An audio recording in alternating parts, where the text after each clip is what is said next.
अजूनही दर्या शांत झाला नाही। फेसाळलेल्या उंच उंच लाटा परस्परांवर आदळत आहेत। त्यांचा होणारा आवाजही अनेकदा कानठळ्या बसणारा असतो।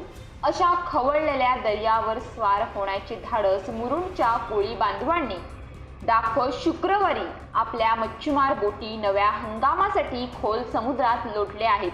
जीवाची पर्वा न करता समुद्राला साकडा घालत हे कोळी बांधव ताज्या मच्छीसाठी खोल समुद्रात मार्गस्थ झाले आहेत। आता खवय्यांना ओढ लागली आहे ती नव्या हंगामातील मिळणाऱ्या बोंबील पापलेटची। पावसाळ्याच्या पार्श्वभूमीवर सरकारने मच्छीमारी 1 जून ते 31 जुलै अशी 2 महिने घातलेली बंदी उठून आता 8 ते 10 दिवसांचा कालावधी लोटला आहे।